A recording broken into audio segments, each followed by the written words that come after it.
What is up, everybody? Sorry about that. Had some tech issues. Had to reboot the whole computer. I don't know what it is. It feels like every 9 months there's some mysterious issue that just happens out of nowhere all the time, no matter what. Just nothing is. I don't know what's different, but StreamYard somehow will just get overrun, and then my computer acts like it's overheating. I don't get it.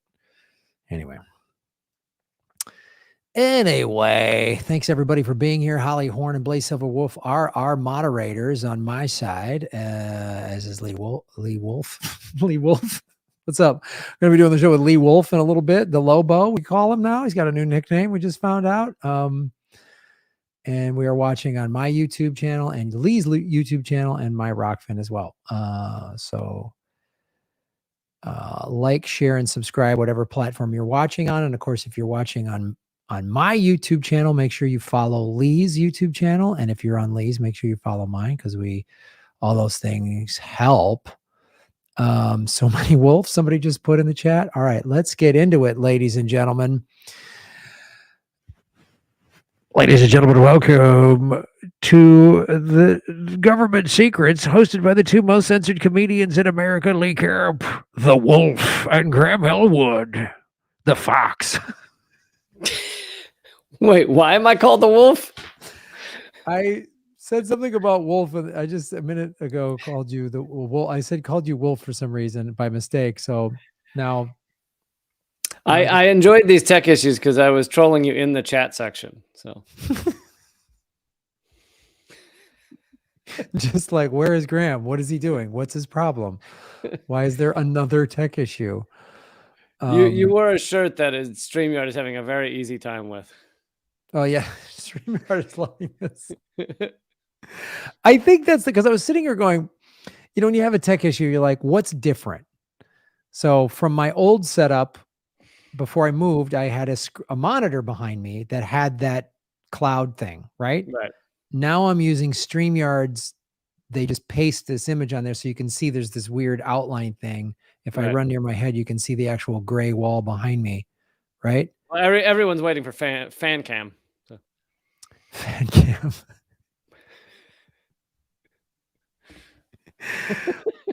So yeah, I guess this is what I got to do, because this is the last, since we did the show a week ago, I've had several problems with my nice fancy camera. This is just my laptop camera. And I think I just need to stick with my laptop camera, because I don't know what it is, but. Not that we couldn't talk about this off live stream, but is it StreamYard's fault that that it can't handle your better camera? I don't know, because it was, I'm using this camera in StreamYard for like 3 years now. I don't know why now today it's like having a problem. Like literally in December at my old place before I moved, it was handling it fine. I mean, every once in a while it wouldn't recognize it sometimes, but yeah. I don't know. I was like rebooting and doing all this and going, the first thing I said to myself is, I just want to get a studio. I just want to do this in like a professional studio. Yeah. I don't want to. Then you got to drive somewhere, which is easy in LA, right? It's just a hop, skip, and a jump. It's life in LA right now is so stressful. Anywhere you drive, people are driving like lunatics, more lunatic than they've ever driven. There's a homeless guy yelling at you or running out in traffic or something. That's just happening. You got to just like play heads up ball. Then there's people, like just not paying attention because everyone's stressed out and can't afford anything. The apartment I've been living in has gas heat, and it's for Southern California, it's pretty cold here. At night, it gets down about 45 degrees, which I know if you live in the north or whatever, that's like nothing, but nothing is insulated in Southern California. Like everything was built in Southern California for 75 and sunny. So the minute it gets below 60, it's like horrifying. So, and the gas company, so my buddy was like, the previous, I'm house sitting, and my buddy's like, hey, it's normally it's the heat, and this time of year is about $40 a month. I'm like, well, I'm a baby with that, so I'm gonna probably double it. I'm gonna probably go to $80 a month for heat, for gas power. All Right. right, that's I can pay that because I just like being comfortable. I hate like wearing another sweater. Like I hate that shit. But not that I walk around in a loincloth, but you know what I'm saying? Like it's I would do that anyway. But then that gas company sends out a thing saying, "Oh, due to supply chain issues in Ukraine and blah blah blah, the rates are going up." So just got the January bill. Oh, $198 for a Holy one bedroom shit, apartment. dude. And I'm literally turning the heat on an hour or two in the morning and an hour or two at night. But you're living in like a loincloth with someone fanning you with grape leaves, right? Right. And I have a blowtorch that I spray my neighbors with. So that's where most of the gas power is going. Um, Yeah, so I don't know if that's the problem, that might be but it. Yeah. that might Also, I have 35 iguanas that they prefer 99 degrees inside. So I set up a palm tree farm in the bathroom, and I don't know if that's the drain on the gas prices. speaking of keeping things in an area they shouldn't be, somehow LA has palm trees everywhere. Yeah, this mountain desert community, like California is all desert, and this like somehow who brought palm trees in? Some developer in the 30s or something went, "Yay, palm tree heaven." So yeah, there's no palm trees are not indigenous to this part of the world. Yeah. um, but all right, let's get into our first segment, Lee. We've got two big high octane segments. High octane, which is High, what they're making people drink in Hawaii. it's pretty much is what high octane is. All right, here we go. So this is government secret segment number one. Lee, I just decided because we talked a little bit about it, and it's been covered a lot by like water protector folks of the contaminated water on the island of Oahu at the Red Hill, which the brief synopsis of that, the Navy in World War II after the Pearl Harbor bombings, they said we need a bunch of reserve fuel. So they put a bunch of giant tanks underground, you know, whatever that 70 years ago, 80 years ago. And they started leaking last year, and the Navy denied it and, of course, did all of their stuff. So I just thought, as I woke up today cold and can't afford to turn the heat on, I was thinking of Hawaii, and then I thought, I bet you that's not the only military base that's contaminated water. I just had that thought. I don't know what came to me. Wow. Who paid for the gas to the light bulb that went off in your head? I don't know. I just had a crazy hunch. I don't know what it was. I just, Mercury was in retrograde or whatever hippie science was floating through my brain, and I thought this is the answer. So, did we have a graphic for this? I can't. Yes, I forgot. Yes, I have it up, but I haven't shared it with you, which might be an important part of the process. It is an important part of while Lee is sharing this graphic with us. Please like, share, and subscribe, everybody, to our program and give it a positive review. And then look, if you're watching, at this cool graphic. So this is from an article. Now I just did a search. I just did a search. By the way, folks, that is whipped cream. They're waist deep in. They're waist deep. They're having a foam party at one of the foam bases. Party at the military base. Yeah, that's what your tax dollars go to. Yes, those guys are buck naked from the waist down. Just so we're clear. And so I just typed in, contaminated water, and all of these articles came up. And so the one I wanted to reference the most was the one from the Military Times. Just so we're clear, like this is what the Military Times is owning. Not known as like a Marxist-Leninist rag. No, not a big anti-military outlet, the Military Times, as it turns out. They're not a lot of people screaming for no war over there. So, Lee, I'm going to give you we'll do it like we're gambling in Vegas, an over under on the number of military installations that are either confirmed or suspected groundwater contamination caused by firefighting foam using in vehicle and aircraft mishaps, according to data released Thursday by the Environmental Working Group. Now, this article actually came out in April of 2020, but the number's even bigger since. But I wanted to reference this one, so I'm going to put it at 500 military installations. Lee Camp, do you think it is over or under 500 military installations? And this is just from firefighting foam. This is not other forms. Yes, this is Wow. just the forever chemicals that they use in firefighting foam. So this doesn't even get to, and what happened at Red Hill on the island of Oahu, that was fuel. That was Right. That was fuel, not firefighter foam. Yeah. not firefighter foam. So we didn't even know. I mean, this isn't even counting. I'm gonna go exactly 500. Lee, I'm going to go. That is exactly, you're off by 200. Are there? Wait, do we even have 700 military installations?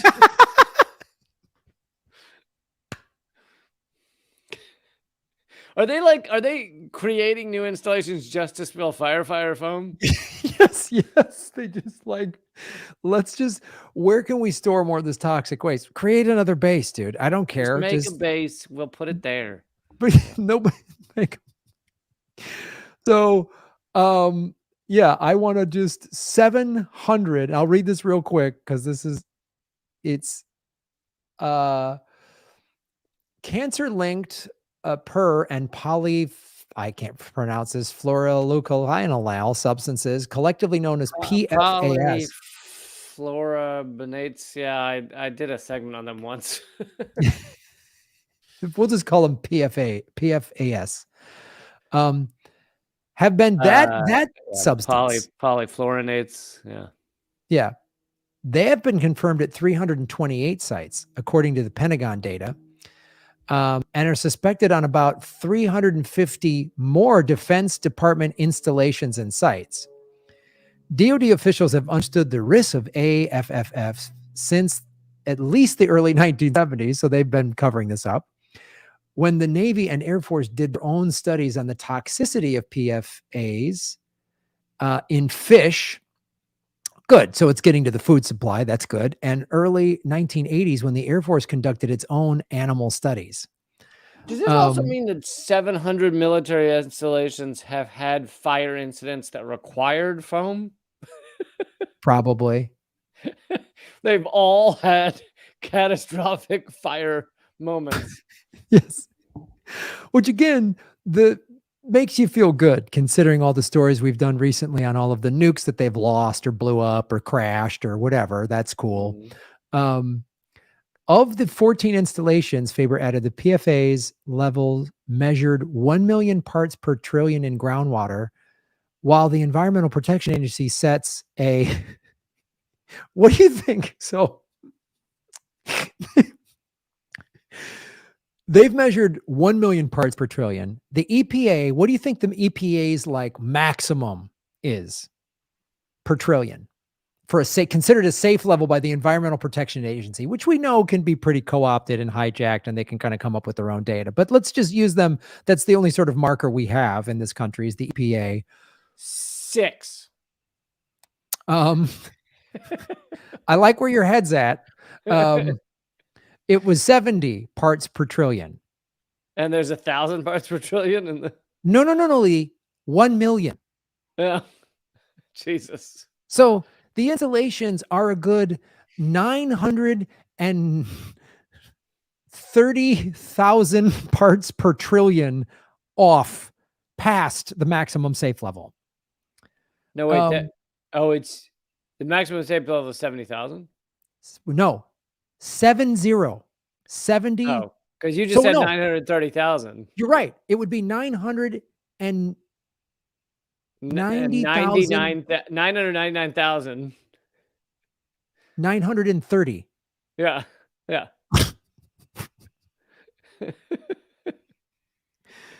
But just to if that number makes you like uneasy, I want you to rest easy that some places topped even that number. Naval Weapons Station China Lake, California reported 8 million parts per trillion in the groundwater per 2017 test. Holloman Air Base in New Mexico reported 1.06 million parts per trillion. This is my favorite. These quote unquote forever chemicals, you get over those real quick, right? They flush out of the body, right? Like a week or two. Hence the term forever. They're just forever. Yeah. They forever right. Flush out your system, and you're right. good. Right. They forever flush out in 2 weeks. Yeah. They forever are gone from the water supply that affects all marine and plant life and agriculture. They forever go away from that. But and the award for understatement of the year comes from this guy Faber says, unfortunately, DOD hasn't moved as quickly as Congress would have liked.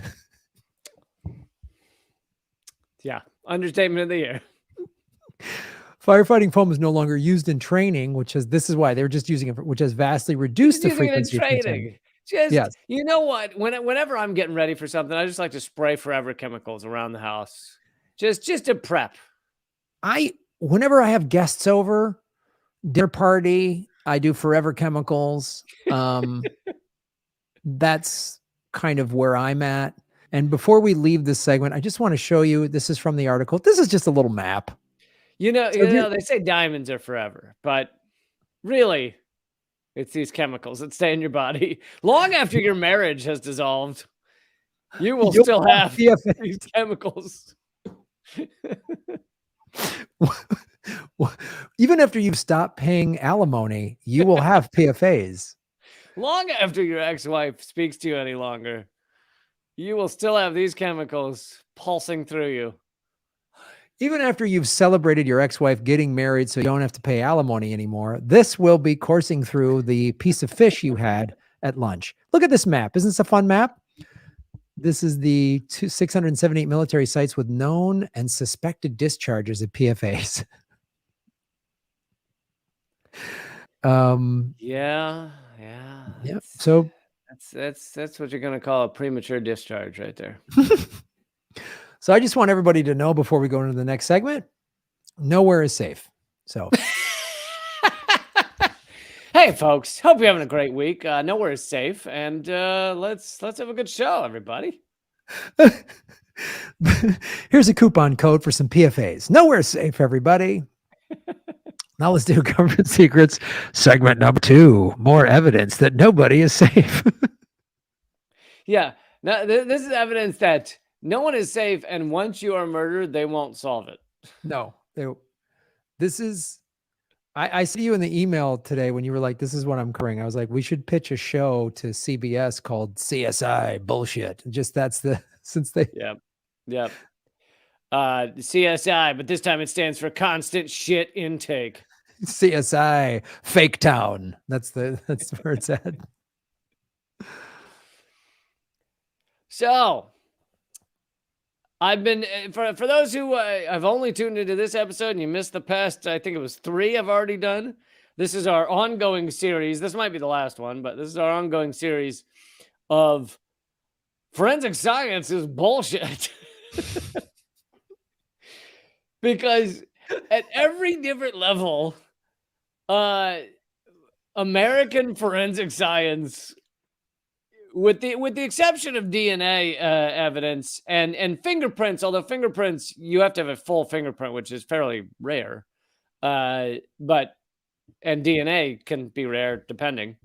So DNA evidence is totally legit, but they have ways of fucking with that as well. My sister-in-law was a lawyer in a case where the guy was innocent and they had DNA evidence showing he was innocent, and the New York district attorney got the DNA thrown out. So they have ways of fucking with the shit that's real. But we're going to focus today on blood spatter. And actually, they're very specific about this. And Graham, you fucked up in the title. It's blood spatter. Oh, blood shit. Splatter is dirty and disgusting. And I'm ashamed. But All right, I'm going to take out the L. I don't quite understand why it matters, but anyway. I'm fixing this title as we speak, Lee, Yeah, because because we're all about the truth. we're all about the truth, and Graham does not suffer a rogue L. So, also it's booed and not blood. So, What did I? I'm just kidding. Oh, I was like, man. All right. So for those of you who haven't followed the earlier episodes, which you go back and check on, I've gone through bite mark analysis. I've gone through what else did I go through? You went through lie detectors, bite mark analysis, and arson, and arson. Yeah, and arson science. Those are the three I've gone through, and they're crazy illegitimate bullshit, and have been used to convict people and put them in prison for their entire lives across this country, and in some cases execute them, such as the case of Cameron Todd Willingham. But anyway, modern American blood spatter analysis didn't originate in a federal, and by the way, Graham, tell me if this story starts to sound familiar. Didn't originate in a federal crime laboratory or an academic research center. It started in Corning, New York, in Herbert McDonald's basement. Decades before blood spatter analysis gained fame in TV series like CSI and Dexter, McDonald spent countless hours in his home laboratory incubating and refining the technique. Then he spent a lifetime helping it to spread through our courts and justice system. It's like every one of these things you uncover, there's just like some guy in his basement came up with some flim flam science, and then they're like, well, let's hang the whole judicial system on this guy's, I know with each one of these, it's like there's some dude who's like, I am the expert on insert dumb thing here, bite mark science. And for that reason, a lot of women should give me blowjobs out back at the courthouse. Like, that is the entire story. Well, let's not shame courthouse blowjobs, but separately aside. True. But here's the thing. Why do you think they wear robes?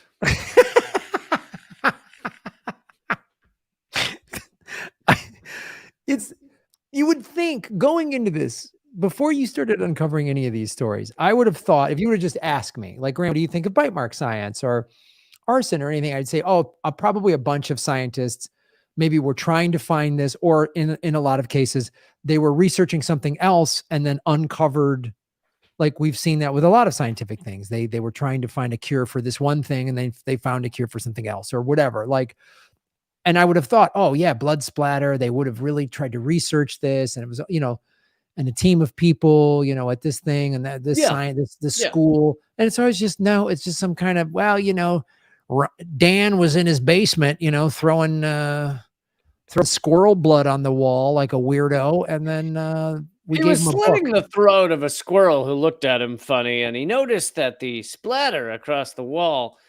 Yeah, you'd think with the number of cops we have in the country and the number of police departments, there'd be like large teams working on this shit.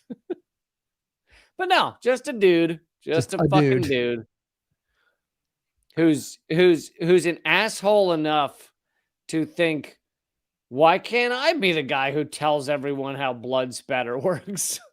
Like, it's some sort of American ego, I think, that makes somebody do this. Yeah. And then I think it's part of the, I want to say it's part of the sort of American exceptionalism that, like, that individual one guy figured it out, and it's like, so America's so willing to just go, okay, one guy figured this out in his basement, must be true. He did it. You know what I mean? Just like, yeah. So I'm going to go through, it actually gets into like how it spreads from him. So in 1950s, he gets a graduate degree focusing on analytic chemistry. Herbert McDonald. In 1968, the focus of McDonald's career began to narrow when he testified for a defendant in a New York murder trial. Stephen Schaff had shot a former employee but claimed it was an accident. He said he was approaching the guy's car. The guy opened the door hit the gun, and the gun accidentally shot. Schaff said the victim had thrown up the door. Yeah, I said that. And it discharged accidentally. McDonald studied the crime scene, and he found blood spattered along the inside edge of the car door, an area only exposed when the door was open. And he said it's proof that McDonald was telling the truth, that he didn't fire intentionally. He fired accidentally because the door was open because there was blood spatter there.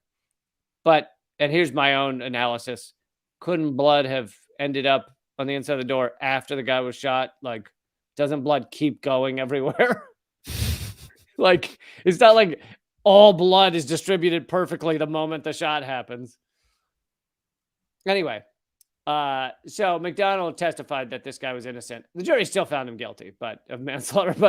But still, McDonald had the idea planted in his head. Oh, I am the only one who thought about where the blood goes, and so I can become the expert on this. McDonald successfully applied for a Department of Justice grant to continue his study of bloodstains. 1971, the DOJ published his findings in a report titled Flight Characteristics and Stain Patterns of Human Blood. It would come to be known as the founding text of modern American bloodstain pattern analysis, and its author, the preeminent expert, McDonald said with a trained eye and this is my favorite part, quote, a natural scientific attitude. Doesn't this sound like the arson scientist who's like, you just gotta feel it, man. You just feel the blood. I should get a science degree at a big lab because I have kind of a science attitude. People have always said that about me. Yep. Graham's got a science attitude. So this is and it turns out you don't have to study. You just have it in you. You just have that attitude in you. It's great. I mean, this is why I'm actually going to be playing in the NBA next year because I just have a basketball attitude and they're going to let me play there. And then it's so that's actually an excellent point that this was allowed to spread across America and allow this guy and others to convict fucking thousands of people. But if this were a sport and he just showed up and said, I'm really good at this, like sports are far more legitimate than this. There's so I use the sports analogy all the time because there's no, you can't fake sports. You can't say, well, Lance Armstrong could, but most can't. Sure. I mean, he used and he got caught, but like, you can't say I'm the best basketball player in America and then not, I have to prove that. Like, I have to prove that. I have to go on the court and prove it. If I can't, it's like, shut up, dummy. But in these other areas that actually matter more than sports, this is more important than who can hit a ball or throw a ball or tackle a guy or ride on a bike made of lies. You know, this is more important, and yet we put less into it. It's like the same thing with like, we're more critical of coaches that are bad and organizations that don't win than we are of dipshits in Congress. Oh my God. You get like a coach of the Patriots who like doesn't make the playoffs and it's like, it's like way more serious across America than if you're convicting 1,000 people of murders they didn't commit. Yes. Or not. With the whole nation should be in an outroar that we don't have Medicare for all. I mean, like we could go on all the things that we should legitimately be mad at, but instead it's like, oh, that ref blew the call, or who's better, LeBron, Kobe, or Michael? You know, like who? Like it's. And then there's just some guy that just creates some nonsense, and we all believe him. Like, oh, he's the Ray Kroc of blood splatter or whatever, and now we herald him as some genius. So he believed with a natural scientific attitude, investigators could analyze blood stains at crime scenes to determine critical evidence, such as what was happening in the moment, like punches, shots, stabbings, etc. You know, literally walk into a scene, see blood on the floor in a certain angle and say, oh, this person was punched so hard they were bleeding, or they were stabbed and bleeding. In his report, McDonald openly acknowledged the accuracy of his methods could not be fully quantified. He said, quote, final conclusions should be considered from the legal viewpoint of, quote, proof within a reasonable scientific certainty. So at least at the very beginning, he's saying it's reasonable these things are true. But it's reasonable these things are true slowly fades away, and it just becomes these things are true. It's weird. America is an insane asylum. Like, it is this is an insane asylum. This is where people say crazy bullshit that no one else would buy, but we're supposed to buy it because it's America for some reason. Like, it's yeah, I mean, we are the home of people with just full of themselves, doesn't matter whether they actually know anything or not, and they're gonna make it to the top. I mean, you look at Donald Trump, and it's like, I have problems with all our presidents, but Donald Trump had a different style of attitude, which was, well, yeah, it doesn't matter if I'm lying or not, as long as I'm really confident about it. Yeah, that's it. When Trump ran against Hillary, I said Hillary represents everything that's wrong in American politics, and Trump represents everything that's wrong in America. That as long as I'm confident, who cares if I'm lying? Right. You know, just right. And nope. And now they're all talking about the Santos scandal, which is actually that's like the end game of American politics, is a completely false human being. Fake name, fake life, fake resume, fake beliefs, fake funding. There's not a thing about him that is true. But that's where we're headed. Like, that's what it is. Yeah. That's why, like Pete Buttigieg, who I think they'd love to have him in the White House because he's a former naval intelligence officer. I wouldn't be surprised if he's a closeted straight guy. You know what I mean? If he was like, hey, it's because good. He was it's like, good. dude, in today's quote unquote woke society, if you're going to be a tiny white dude, you have to have something about you that is oppressed. Yes, you just be a straight white guy who's born into privilege and goes to wine caves to get billion-dollar donors to support his bullshit campaign. Right. So be gay. He was like, either I have to be gay or I have to lop off one of my legs. Something. He goes, I don't want to lose a limb in the, in the thing. So let's just say I'm gay. And he's probably got a fake girlfriend on the side that they have to keep quiet. Like, I wouldn't doubt that at all. Yeah, totally. Could be very well true. So, all right. So despite the fact that he initially says this is not 100%, it still grows. He branded his unaccredited basement lab with the title, you ready for this, Graham? The Laboratory of Forensic Science, and named himself director. Dude, you know what? I am also the director of my basement. I just got voted in the grand exalted king leader of my basement. I am the grand wizard of my cedar closet. I actually just won the my Nerf hoop. I was just voted into the Hall of Fame for the Nerf hoop that's hanging in my hallway above the closet door. So I'm the 15-time world Nerf hoop guy who plays against nobody in his hallway champion. And that's why I'm going to sue the National Basketball Association. And you acted like sports were actually more legitimate, but here we are. The Laboratory of Forensic Scientists named himself director. Dude, I got to come up with a good name for my basement, because honestly, my basement is it's just not legitimate enough.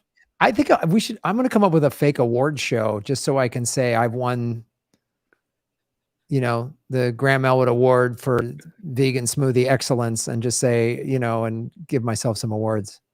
Well, yeah. And then sell those vegan smoothies with a little, gold star on the side.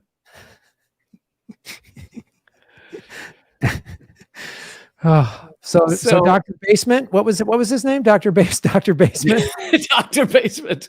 The Laboratory of Forensic Science, and he was the director. Okay. So McDonald would I keep adding a D to his name. McDonald would testify and publish books and articles using his official sounding moniker. For some odd reason, he didn't write his books and then below put "dude in my basement." Like, literally, Lee, I would accept a diploma from Hogwarts before I would expect this fucking basement science lab. Oh, Jesus. A grainy VHS recording of the. Oh, by the way, this article's from ProPublica. If anyone wants to look it up, a grainy VHS recording of a 1980s TV appearance showed McDonald in a pristine white lab coat. It's important to wear a lab coat in your basement. I've always found that.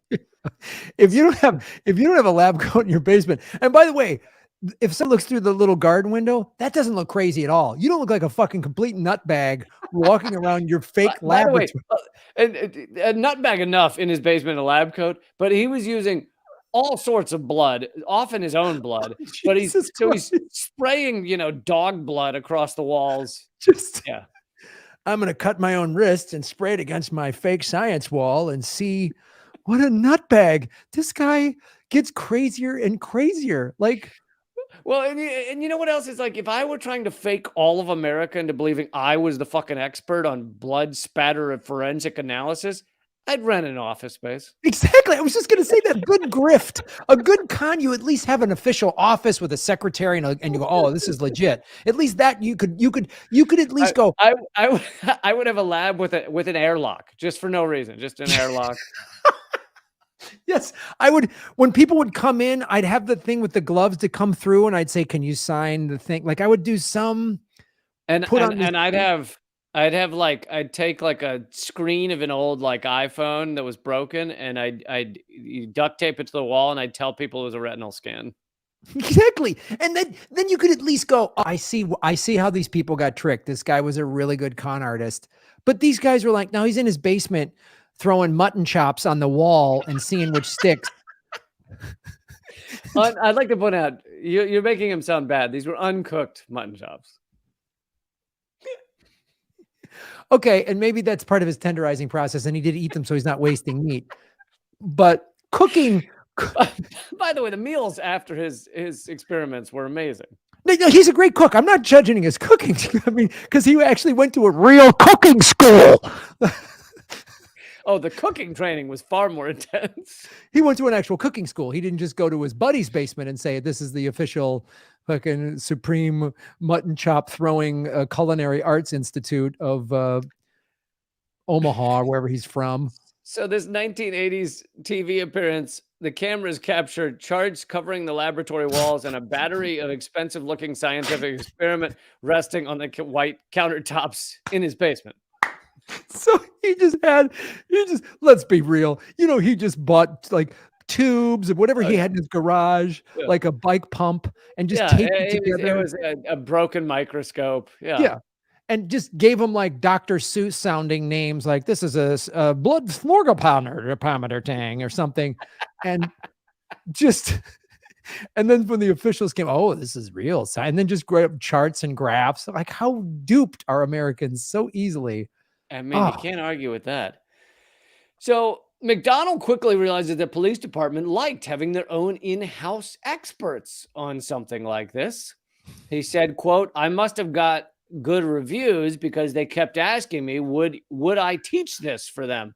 So, he does a couple of testifying in court cases, and then there's police departments across the nation saying, will you train us on this? Which also says something about the police departments. They're willing to be duped on this garbage. They're just like, fucking tell us feed us bullshit. They're like Seymour in whatever, the Feed Me Seymour in Little Shop of Horrors, except it's bullshit. Just give me bullshit. Lee, this is how Darth Vader was created, okay? Like, Obi-Wan was not a full Jedi and wasn't qualified to teach. And so he created Darth Vader that was nuts. This is like, Lee, I'm a self-taught black belt. So I'm going to just like start martial arts schools. I feel like this is more like me saying I'm a self-taught black man. That's how far this is off of reality. Oh God, it is. It's crazier than a white guy going, no, I'm a black man. I know what it's like to be a black man in America. I do. I get it.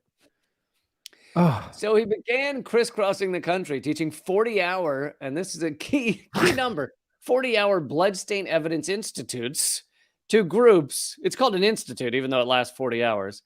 To groups of mostly law enforcement officers. Although McDonald would emphasize his own scientific education when acting as an expert witness, his advertisements assured students that there was, quote, no minimum educational requirements to be accepted into the class.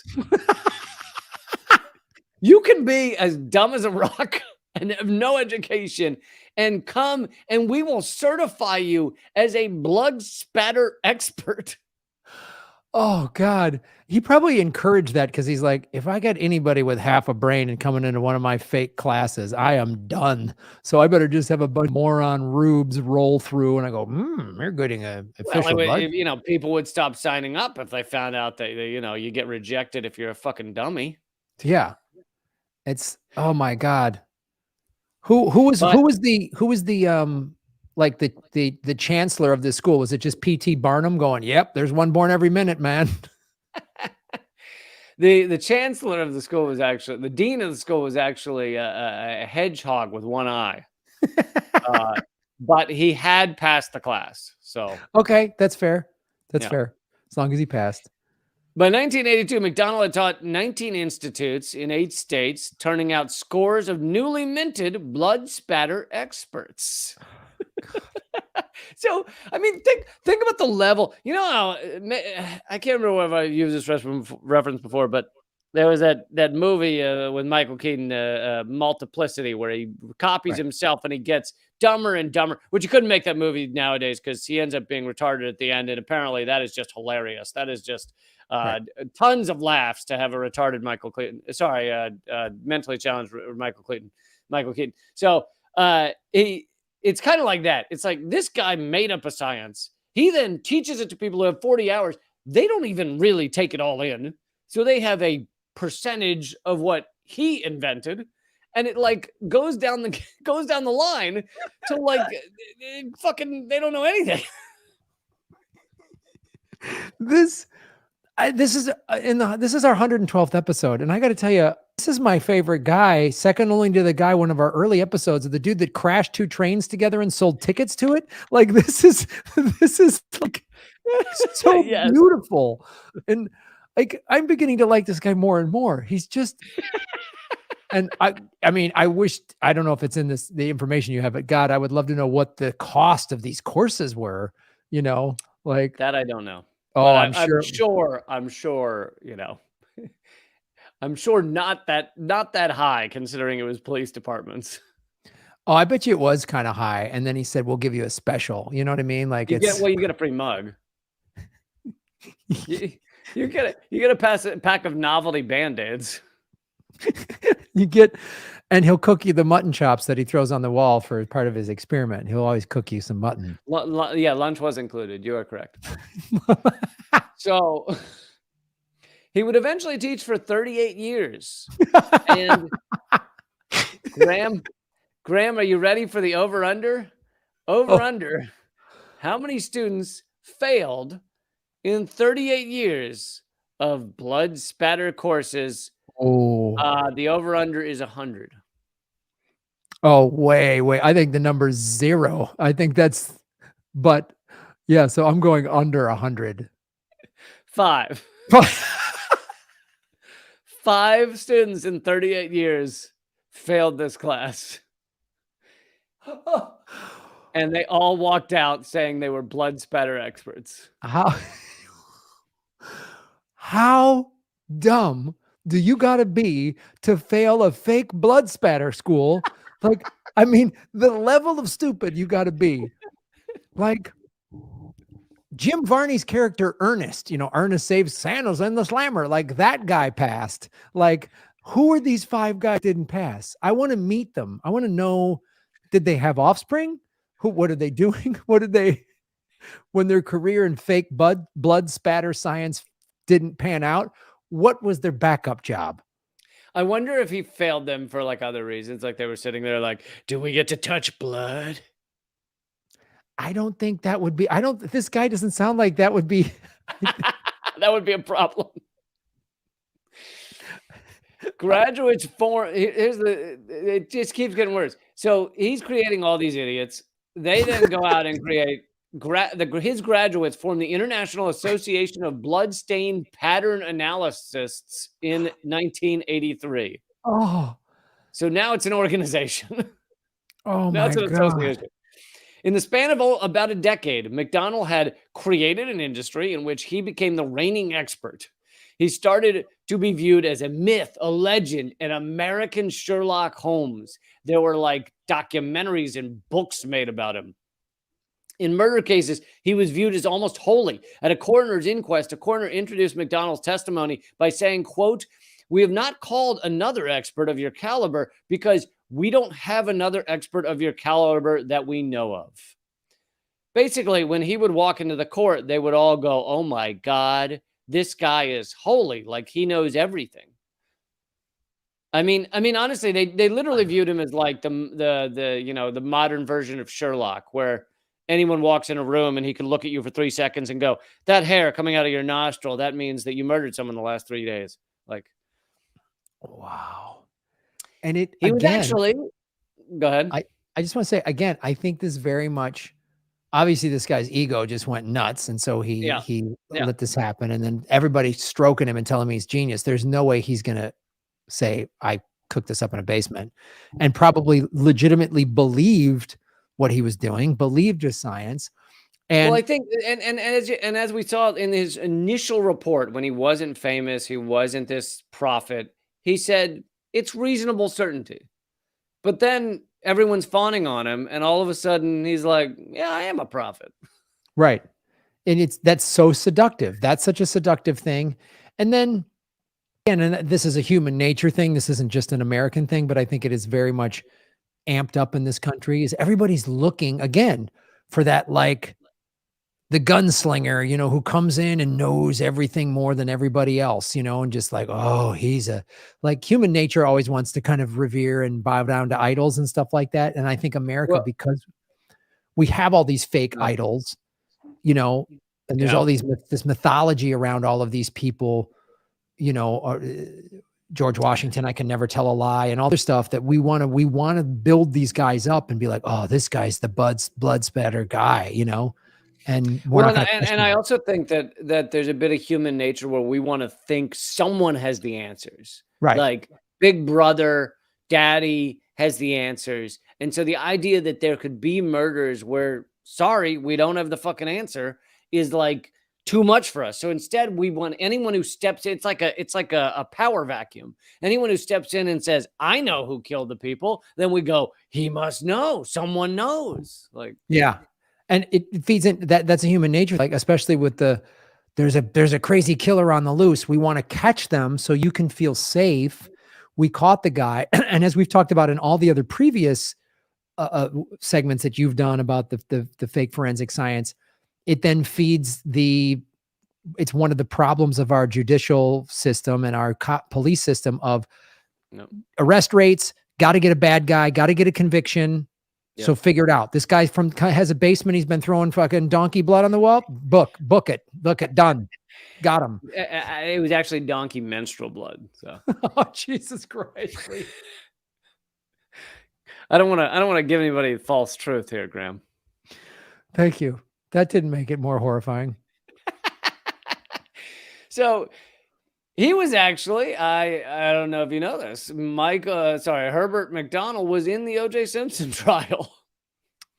In 1994, O.J. Simpson's defense team hired McDonald in part to demonstrate that the notorious glove found at the murder scene did not shrink after being soaked in blood.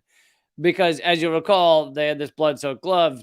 O.J. Simpson tries to put it on, and he's got rubber gloves on under it, but it doesn't fit at all. It's not even close to fitting.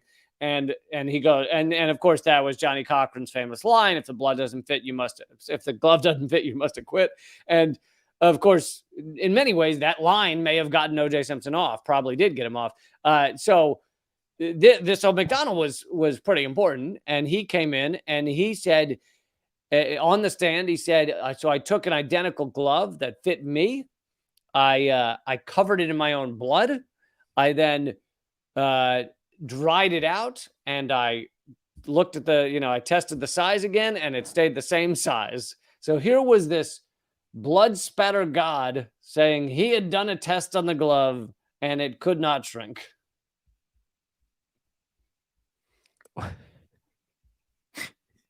So he helped get O.J. Simpson off.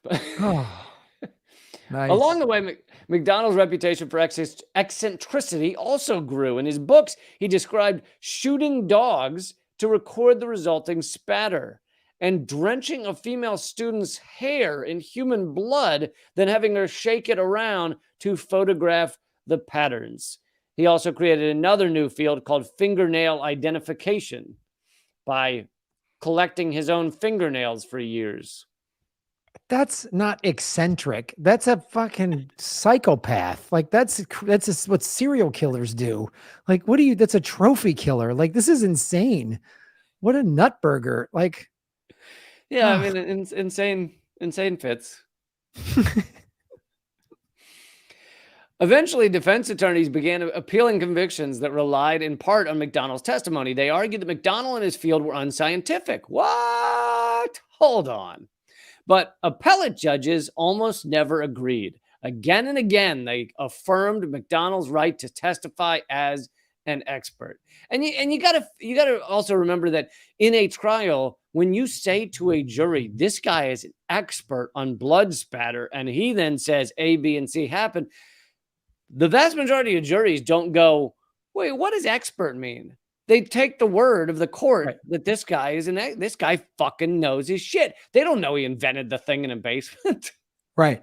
Exactly. That's all you have to say. You're an expert. And then a good defense attorney will then try to poke holes in the expert and say, wait, you're not an expert. Like and that can be, a place of Right, which apparently actually happened in the OJ trial. They did spend a long time poking holes in who he was as an expert, but clearly it didn't matter.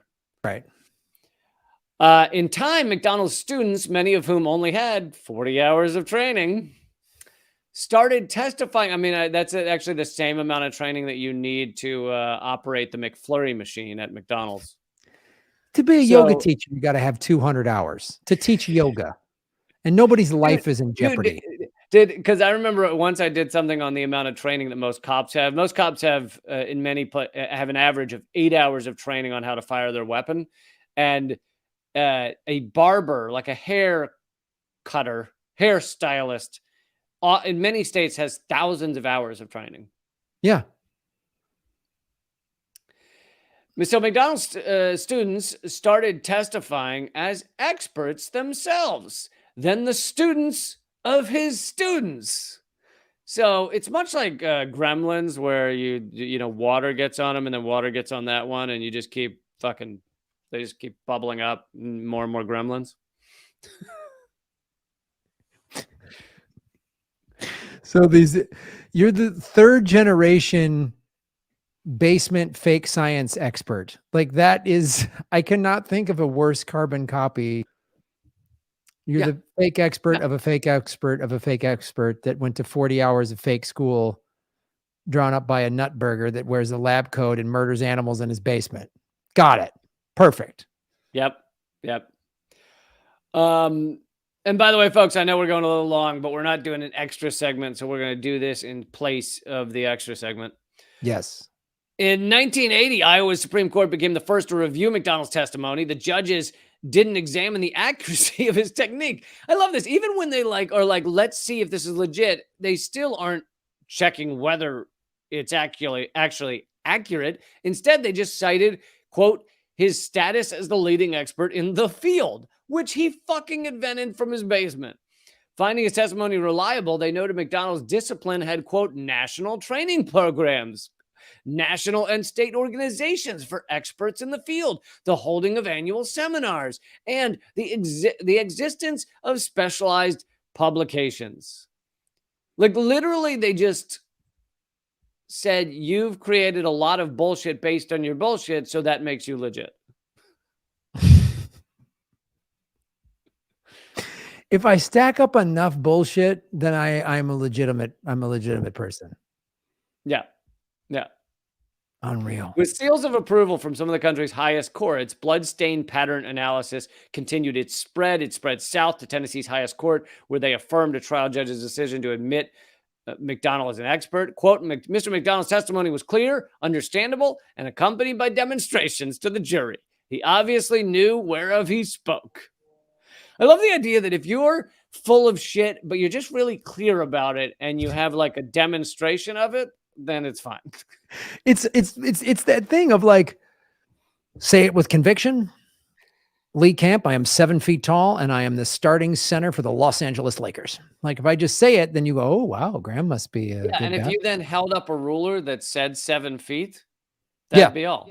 That's all that you I need. made in my basement. That you made in your basement. That's all you need. I mean, you know, a magician can do a demonstration. Does that mean he really caught the bullet in his teeth? It's so I it's fascinating. It is a fascinating study in the collapse of the human species. Just studying America and this kind of shit. It's that everybody. It's like it makes you go. And there are nefarious people out there that recognize this and go, oh yeah, I'll scam the shit out of people. I'll scam. It's like, I always thought like I could, and so could you. We could make a lot of money teaching stand-up comedy, which a lot of people do. Which a lot of people do. Yeah. Now, I know a couple comics that went in one of those classes and said, oh, I learned some basic stuff, how to hold the mic and mic technique. And I said, okay, fine. But that's not going to make you a stand-up comic. Making you a stand-up, the only way to become a stand-up comic is you got to go on stage and you have to do it. You have to perform in front of not your friends, not everybody from your office. You got to go and perform in front of strangers and learn how to make strangers laugh. Strangers that are sitting with their arms folded going, you can make them laugh, then you can do it. And you can't, but I remember when I was hosting the game shows, I was like, I could make a mint doing game show hosting classes, and I could give some people some legitimate like technique. if you were in like books where they also have acting classes, so it's like learn how to act, learn how to host a game show. Right. And I could teach some people some basic things, how to read teleprompter, how to look at the camera. I could give some people some basic on camera techniques. I did some of those stand-up courses at the beginning, and there's a basic level that you can teach people. I had to learn to like hold the mic and to not say like it's very natural to say constantly. I may do it on here, but in stand-up it's not good. You say on stage, it's like very obvious, and there it is. So but those type of things you can learn, but other than that, it's like fucking get up there and do it a lot. Yes. And that's great you did. And again, you learn those basic things, but that's not why you're a professional comic. But here's the question. Has your stand-up ever convicted someone to life in prison? Several. I am a dick joke murder expert. And so anyone that's ever been murdered by a dick joke, I come in and I throw my dick jokes against the wall in a basement, but I have a yurt in a buddy's backyard.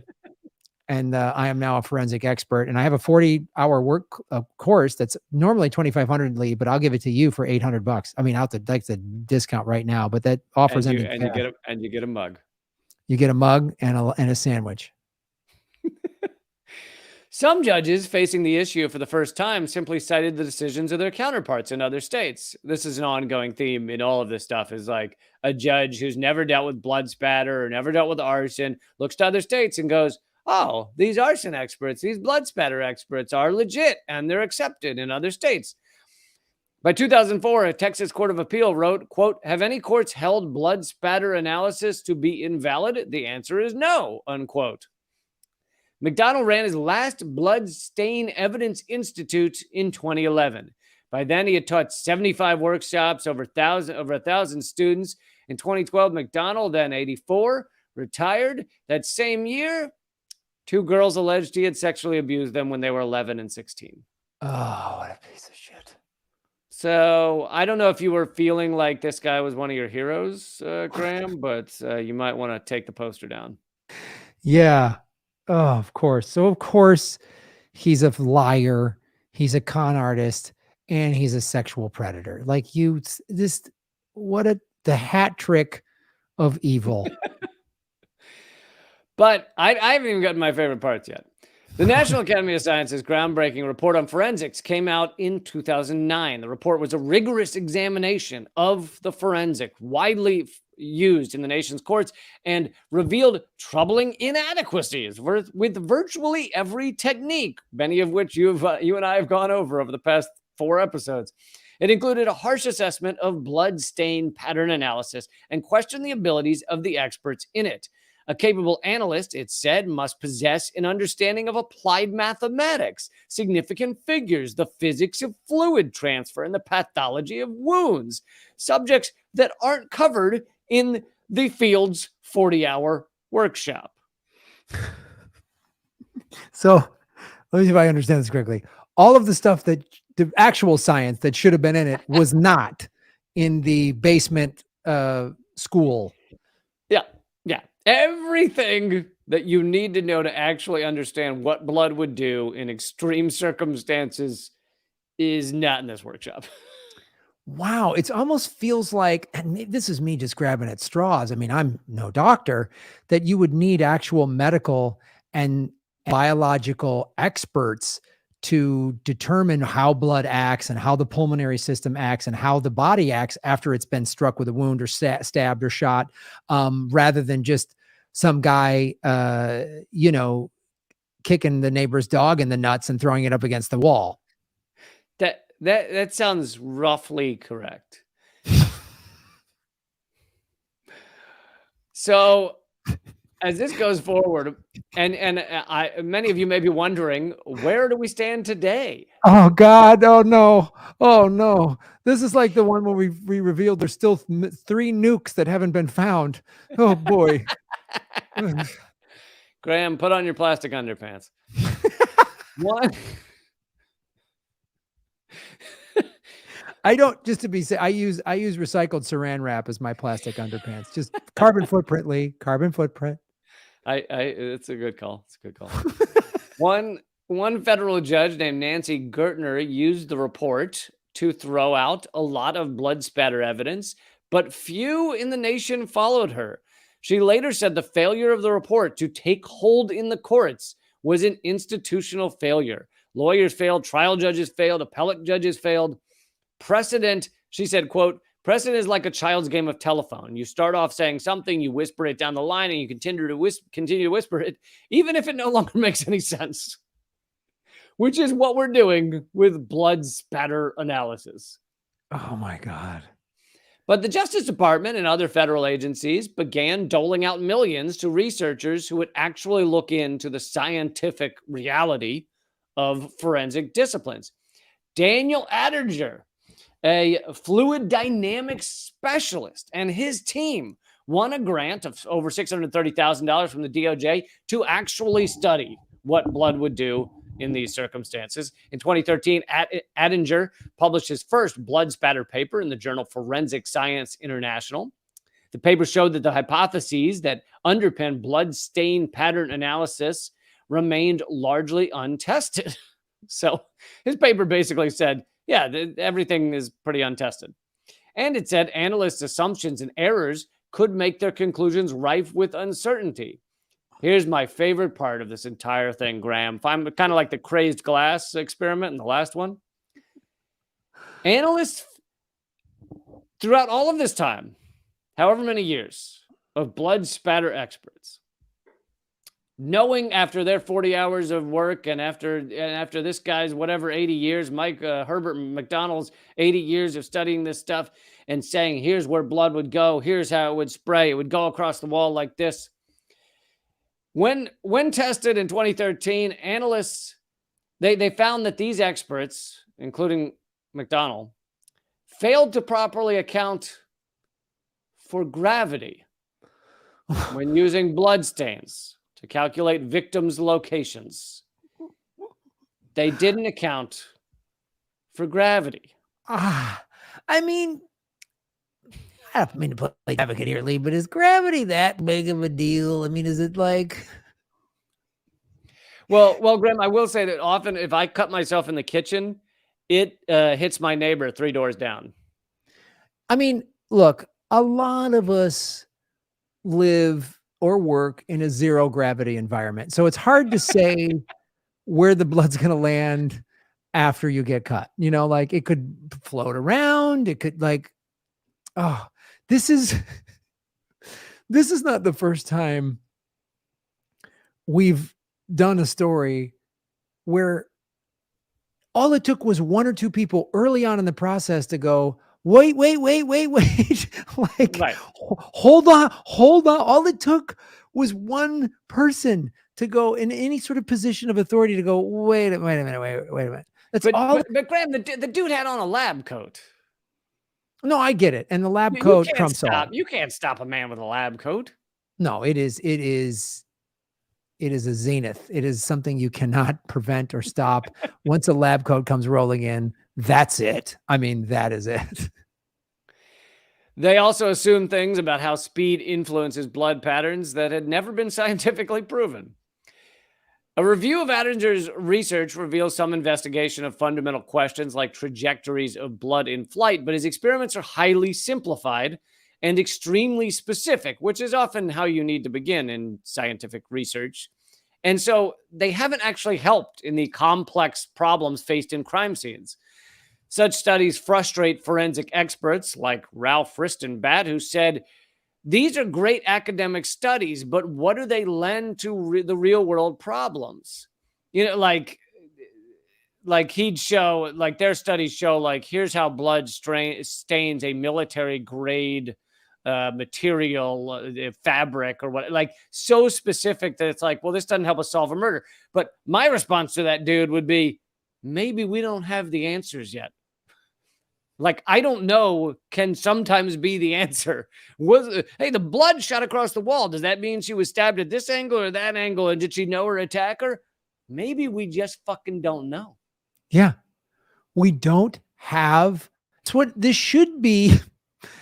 I'm sorry to speak out of turn here, but I would think that the whole purpose of the scientific method is if we don't have enough data, then we cannot come to a conclusion.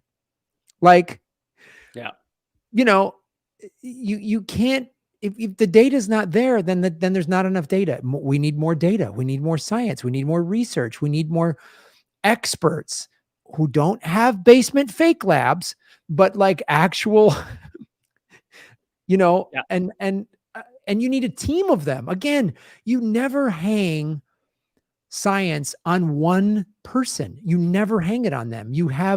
That's why you put it up for when they say peer reviewed, it means other medical scientific experts in that field who don't know you personally per se, come in and go through your work and double check it. That's how that works. What they did is the equivalent of somebody writing a book, not having an editor. And then when people go, hey, there's a bunch of spelling and grammatical errors, they go, no, that's the new language. My spelling was right. I use 15 commas per sentence. That's totally acceptable. But there was hardly anyone even saying, look at all those spelling errors, because this guy was viewed as a god. And so they were just like, no one would even mention the spelling errors. Right. Yeah, you're right. That's a great point. They just read this thing misspelled and went, looks good to me. I love the way he spells. He just feels it. He just feels his own spelling and his own grammar. It's amazing. So Attinger, who seemed to be the breath of fresh air in that he was going to actually show us the scientific view on these things, is now part of the very industry he was hired to scrutinize. In 2015, he co-taught an advanced bloodstain pattern analysis course to members of the Las Vegas Police Department. His partner was Craig Moore, a retired officer who co-authored his blood spatter article and was a student of McDonald.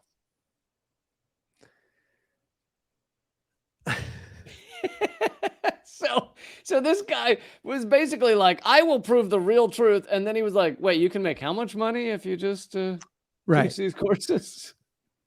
Oh, this is what's great about capitalism. It just makes everybody suspect to selling out. Everybody. Yeah. Yeah. Everybody's, I mean, if MSNBC called me today and said, Graham, you want to do a show, but you can't talk about how bad the Democratic Party is, I'd be like, no way. And they're like, here's $30 million. I'd be like, absolutely. When do I start? Yeah. I'd be like, I'll do Democrats suck on weekends on my podcast, but Yeah. weekdays from MSNBC. I would just get a guaranteed contract. And at the end of the segment, I just wink into the audience and then. If you want the real truth, tune into my podcast. Yeah. I'd be like, the only people saying that the Democrats are doing bad things are crazy people on YouTube channels with PV in the title. Anyway, this has been NBC. Have a great night, America. All right. So I just have a little bit more here. In 2016, the Texas Forensic Science Commission, I love that some truth started coming out of Texas, which is bizarre. A state panel consisting of 7 scientists, 1 prosecutor, and 1 defense attorney, opened an inquiry into 2 cases that turned on blood stain pattern analysis. At the center of one of those cases was Joe Bryan, a beloved high school principal who'd been in prison for 31 years over the killing of his wife. The blood stain pattern analyst in that case, a local police officer who took the 40-hour class, recently acknowledged that his conclusions that convicted that man were wrong. In the meantime, experts still continue to use the old methods. The ones that got their start all those years ago in Corning, Massachusetts, I think. And they keep testifying in courts across the country.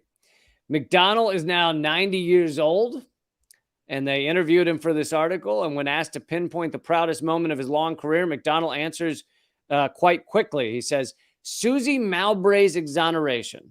Mowbray was in prison for 9 years over the killing of her husband. At her retrial, McDonald used blood spatters to reconstruct the crime, testifying that her husband's death was actually a suicide and discrediting the expert who testified for the prosecution at her original trial. Here's the thing, though, which is an honorable thing. But here's the thing. The expert that McDonald discredited was a former student. So without McDonald's class creating these quote-unquote experts, this woman never would have been in prison in the first place. Oh. Well, the good thing about going to prison for a long time is you definitely get those years back. Yeah, sometimes they pay you like a few $1,000s for your time. Yeah, they put those years on the end of your life, so you always get them back. It's great. Yep. And so, yeah, if anybody wants to go off and watch their episode of CSI tonight. I think I've in the last couple of days, I got a good buddy of mine who's like, I stopped watching TV, no Netflix, no nothing. And he's like, I feel better and I feel more productive. And most of the shows out there are just like, they're pretty dark. Even if they're well written, it's just, they're dark. There's some apocalypse. There's a crime. There's all these people getting murdered and they're just awful. And even then, the quote unquote good guys, like the protagonists, just like murder a lot of folks. Yeah. It's so, I tried to watch. I watched some of Yellowstone because everyone was talking about it. Like, which one of the murderers are we supposed to be rooting for? Yeah, which one of these awful sociopaths? And like, same thing. I started watching Mayor of Kingstown. I'm like, this is, yes, they're good acting and well written, but I don't want to root for this. He's the kind of corrupt. And eventually, if he murdered someone like 3 episodes ago, you forget, and you're like, well, he hasn't murdered anyone in a while. Yeah. And then everyone's like, oh, you got to watch The Last of Us. Oh, great. Another zombie apocalypse.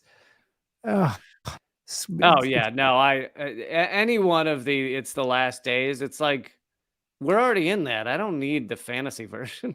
No, I mean, like, I live in a city where that's like on the brink of collapse. Like, I don't.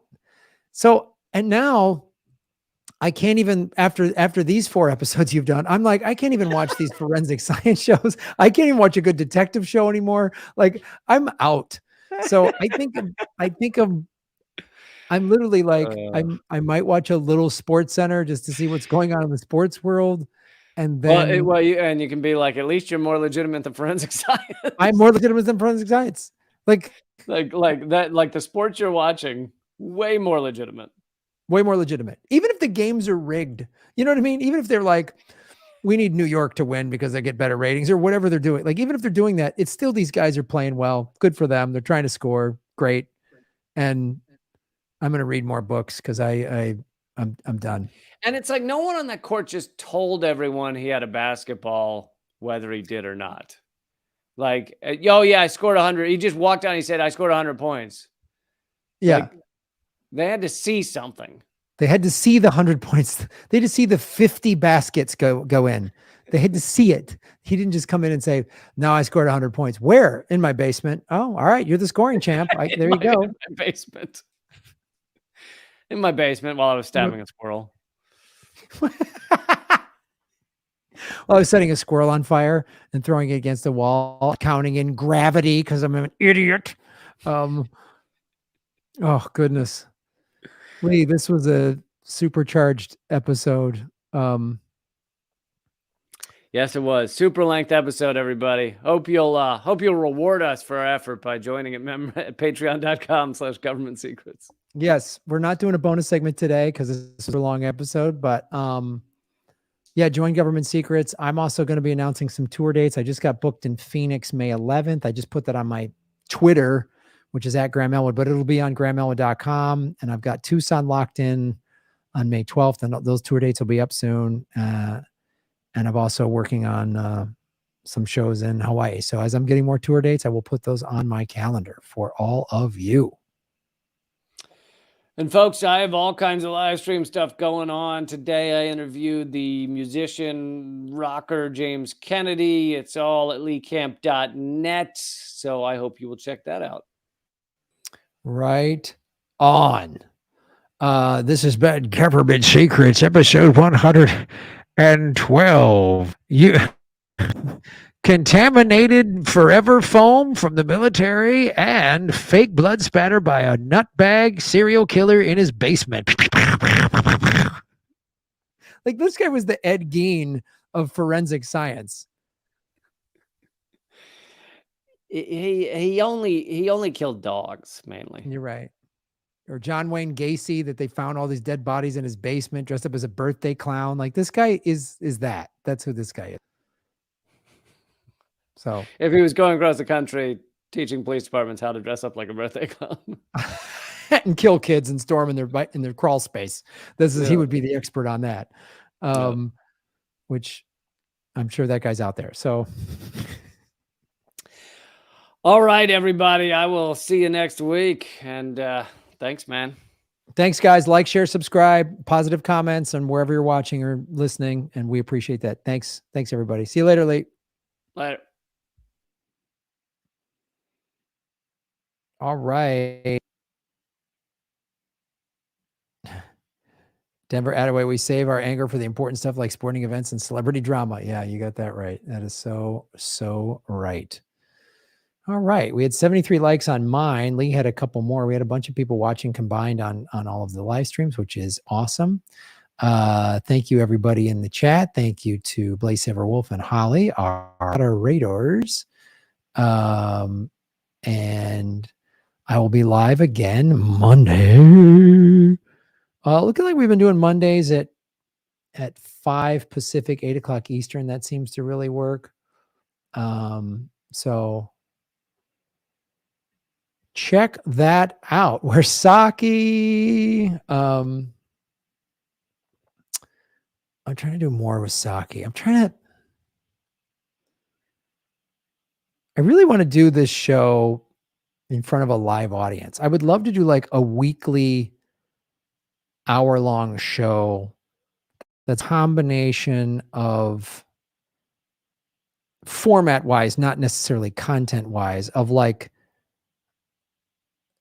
Bill Maher and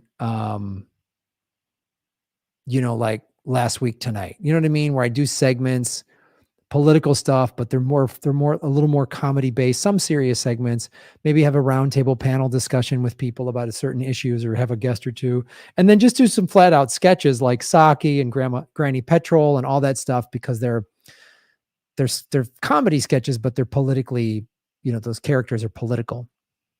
So that's kind of what I'm working on. But working on the tour dates and having the special come out March 2nd. That's really what I'm working on. So that's what we're working on. Yeah, dark and hardcore is unhealthy. It's not good for my mental health to be watching all that shit. It's too dark. All right, everybody. Yeah, all that American violence shit. Yeah, it's pretty nuts. Okay, everyone. Thank you so much for joining us on Lee's channel, on Mai's channel, and on the Rockfin. Support what we're doing at patreon.com/government secrets or /government secrets. You see it right there. And even though we're not doing a segment today, if you join Government Secrets Patreon today, all of the bonus segments, there's 24 of them, are all on there. You get all of them as a back catalog. And then some of the tiers, if you want some cool merch, the only place to get Government Secrets merch is at the Patreon channel. So you can get a Government Secrets sticker, a t-shirt, or a mug. So check those out. And thanks, everybody. Boom.